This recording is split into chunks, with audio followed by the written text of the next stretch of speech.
is time to put away the bias, the lies, and deceit, and bring forth real talk from real people about real news, providing the out loud truth and capturing the essence of a new generation, all in a fast-paced hour. This is Viewpoint This Sunday. The end of the Electoral College. Buckle your seatbelts. We are the vision of the voices. You can email us at talk@americaoutloud.com. The goal is to deliver a message of truth, inspiration, and hope to the world, to unite people from all backgrounds and beliefs in an effort to advance humanity. News blogs, informative podcasts, and entertaining videos. It's AmericaOutloud.com, where the conversation never ends, with 24/7 streaming on our free apps on both Android and Apple. Welcome to the new era in communications, America Out Loud Talk Radio.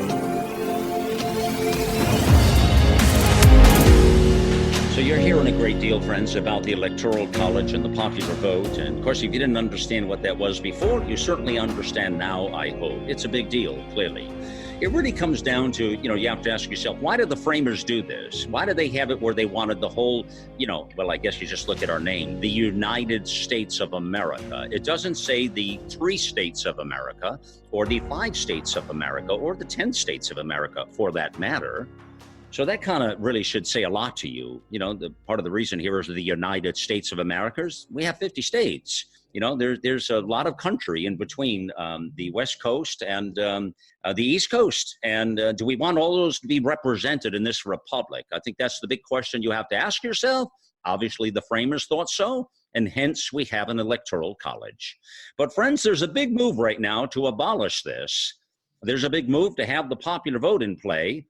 And a lot of the conversation is, shouldn't every vote count? And that's the question I throw at you today. Should every vote count, and does it count? Well, let's get into it here, friends. I'd like you to welcome on here ILana Freedman. She's a veteran intelligence analyst specializing in terrorism and politics here. She trained in Israel.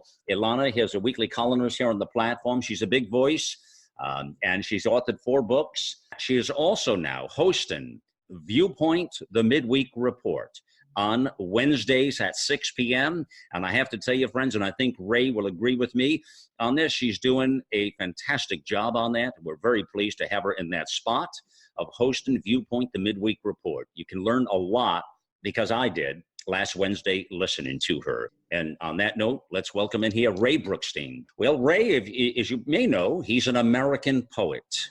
That's right. He's author of the Trump Chronicle 1 and 2, and soon to be 3, by the way. Each one comes with the new year of the presidency. He's a conservative talk show host. He's an amazing talent. He's a columnist and writes the amazing essays and poems here on America Out Loud. And we're thrilled to have both Ray and ILana represented here today with you for this Electoral College discussion here. Ray, I'd like to start with you. You have a very interesting essay and poem up about this Electoral College on AmericaOutloud.com. Folks can find that there as you hear this program today. If it's not on the front page, just go to Ray under Talkers on the left, and you'll go to his page and you'll see that particular piece I'm speaking about right now. So, Ray, help everybody understand, what does it mean to put an end to the Electoral College? Why is, bottom line, the Electoral College so important? And why not count every vote?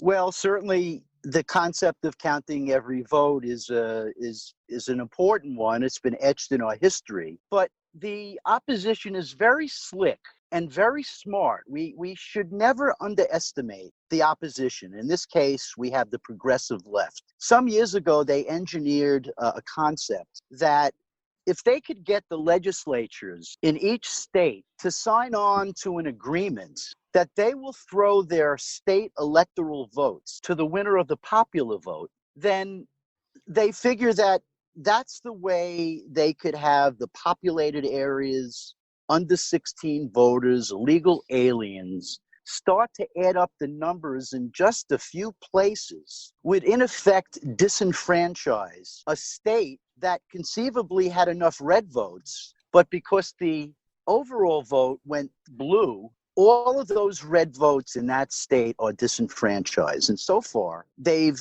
gotten 14 states to sign on to this. So it's not about upsetting the Constitution. Mm-hmm. They know they can't get enough votes in the Senate to do that. You need 2/3. Mm-hmm. So they engineered this way around it that's more of a legal process Wow. than an amendment process. And it's very, I mean, I refer to it as a Dr. Evil genius. Mm-hmm. And think about it. If you had, let's say, Texas that voted red, Right. but the overall vote was blue, the popular vote, Mm-hmm. then California's dictating to whether Texas can wear their hats and their boots. It's over. And now, if they get to 270, they think they have about 171. Mm-hmm. If Right. they can get to 270, my friends, listeners, it's over. It's over, yeah. It's over. Raymond, that is a fantastic synopsis, really, of what the stakes are and what they're doing to circumvent this whole thing. ILana, so about approximately 14 states, and there are more talking about it. Interesting way to get around the Constitution that Raymond points out. What do you think about that? And will they, I mean, do they have a shot at pulling that off? I think they may have a shot of pulling that off. I was surprised at some of the states that have already signed on, but I think they're making an end run around the Constitution because it's written very clearly in the Constitution in Article 1, Section 10 about the legislative branch that no state shall, without the consent of Congress, enter into any agreement or compact with another state. That seems pretty clear to me. And I don't know how they're going to get around this legally unless they have an amendment to the Constitution. It seems to be black and white. They obviously think they have a way around this, or they wouldn't be putting so much effort into it. It's interesting with the Democrats. If they can't win fairly, they don't try to improve. They're changing the rules of the game very clearly. Now, what I find fascinating, you put up some great points right there. Thank you for doing that. And the one where, the framers had also envisioned, boy, these framers were just some of the most brilliant human beings ever to walk the planet. You think about it, ILana. I mean, here they put in a rule too, where the whole idea of that is you wouldn't have states being able to group together and overthrow the federal government, right? So that's back to the United States of America, right? So that's fascinating. Isn't that what they're doing? Exactly. Isn't that what they're trying to do? That's perfect. That's perfect. Now, ILana, when you talk about all that, now let me say this, and you think about, okay, so how do you win an election? So let's talk about this a moment, both of you. And ILana, I want to stay with you a moment, then we'll go to Ray. How do you win an election? That's the big question. Well, how do you win? Okay, so if you cannot win on policy, if you can't win on policy, because policy is important, what you deliver to the American people is important. If you can't deliver what the middle America wants, they're not going to give you the power again to come into it. It is that simple, people. It's not real complicated. Come on. But now, if you can't do that, ILana, and you can't win with that, electoral vote and the popular vote, you try these shenanigans. So how else do you do it? Well, you put out an idea that maybe we want to drop the voting age to 16. And maybe we want to ballot harvest and we don't want to ask for IDs and we want to have illegals vote and ranked choice voting. Bring it all in. Everybody vote for the United States of America. So now you see all these moves coming from the far left. I mean, the extreme radical movement. They're doing everything in their power, not only just engage, but to corrupt the system so they can win it again. What do you say about all that, ILana? I mean, how obvious is that? How obvious should that be to every American? It should be very obvious, but it clearly isn't. And I am shocked when I see how many people are supporting some of these ideas. But I'm also very encouraged by the turnout to some of these various rallies that the kind of candidates are having. Now we have 16, I think, Democrat candidates, and they have been all over the country. Right now they're all descending on Iowa, but they'll be all over the country soon. And each one of them draws several hundred people. Beto O'Rourke drew 1,000 people when he had a rally in his hometown, and he thought that was a big deal. And then Donald Trump went up to Michigan, and now, if I'm not mistaken, Michigan is a blue state. He went up there, and when they put out the notice that there was going to be this rally, they got 100,000 RSVPs.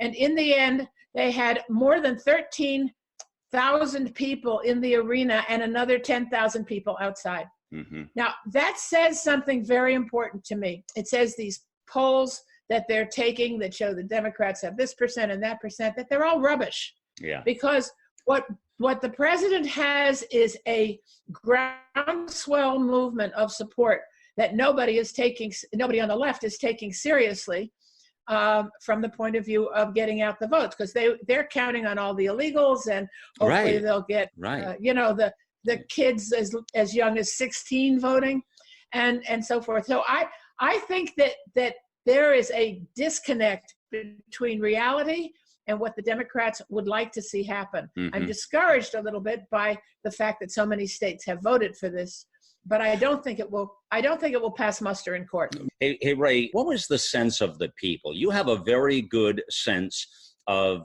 people. You're just so loved on social media. What was the sense of folks from your mindset of what people thought about that? Was there an outrage? Were there any comments that really struck you?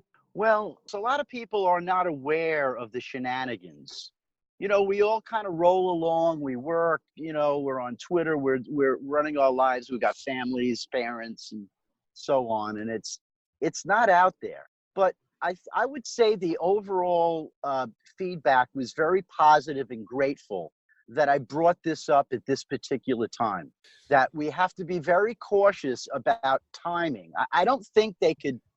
I think we'll see the legal fight in 24, but not in 20. There's not enough time. Too close. And I agree with ILana that they're really going up against the grain, but that never stops the Democrats, does it? It doesn't really matter what reason is when it comes to power. Power overrides reason for the Democrats. And we see this with all the candidates parading around the country with all these outlandish ideas.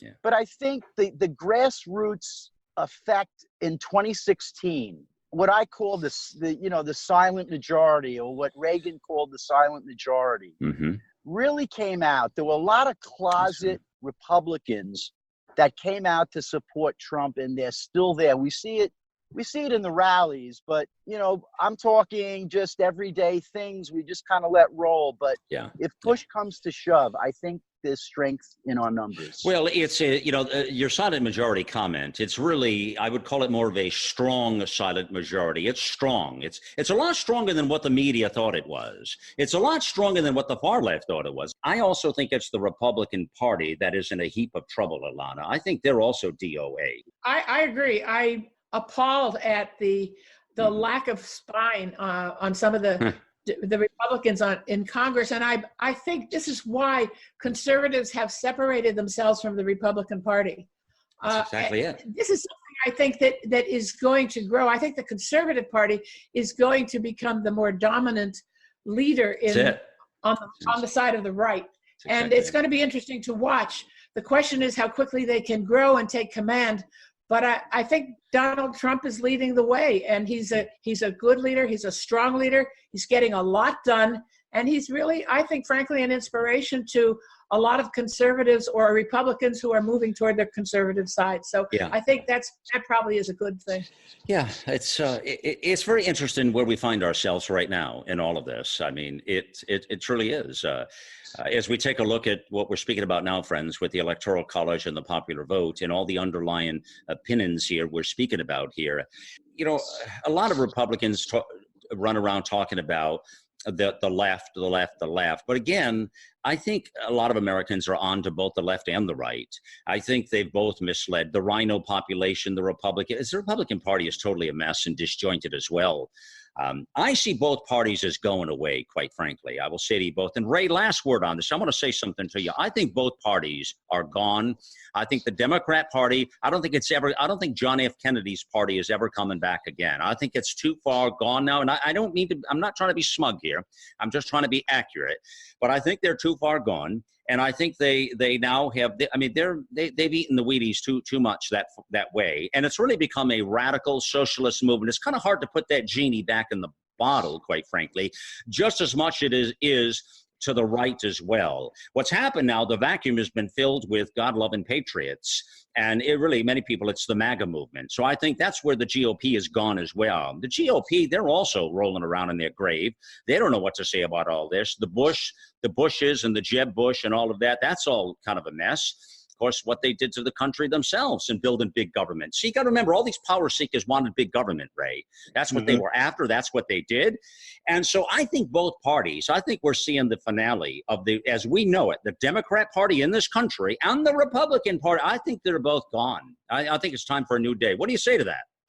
I tend to agree with you. As you're talking, I'm saying to myself, what about a patriot party? What about a common sense party? What about the common sense patriot party? That's right. We've Amen. probably had Republican and Democrat in our vocabulary way too long. And it's more about the country than about these other aspects. But that's right. I totally agree with you. That's the charm, people, of America Out Loud right there. What we just put out, that is exactly the charm, because we are you are us. We the people.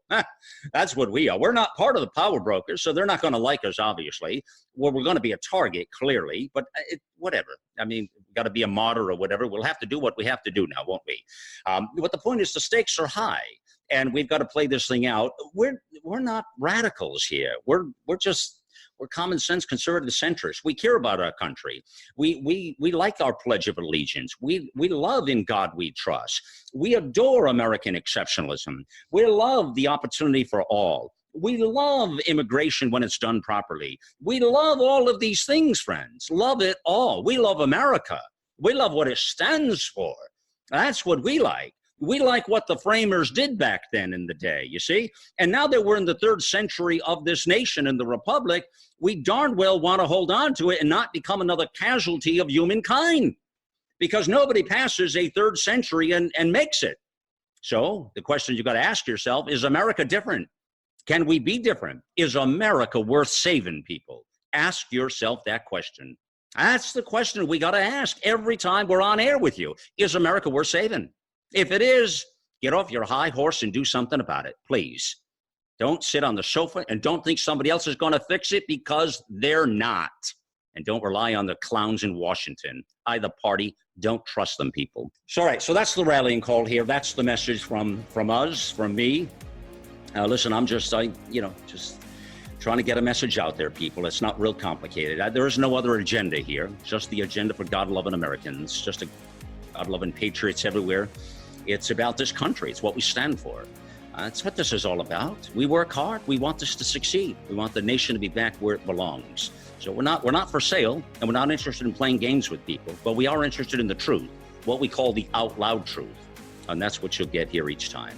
Friends, I thank you. You can always email us at talk@americaoutloud.com. Love your comments, thoughts, ideas. We're on a mission here. We're on a mission of truth. We're on a mission to make it right and preserve the republic. I hope you'll join us every day back at americaoutloud.com. There is so much happening there. The brilliant analysts, experts, commentators, show hosts, bloggers, you name it. It's all back there. We're having some fun doing it. A lot of work, but it sure is a lot of fun to make a difference. Remember, the Out Loud Truth continues back at americaoutloud.com.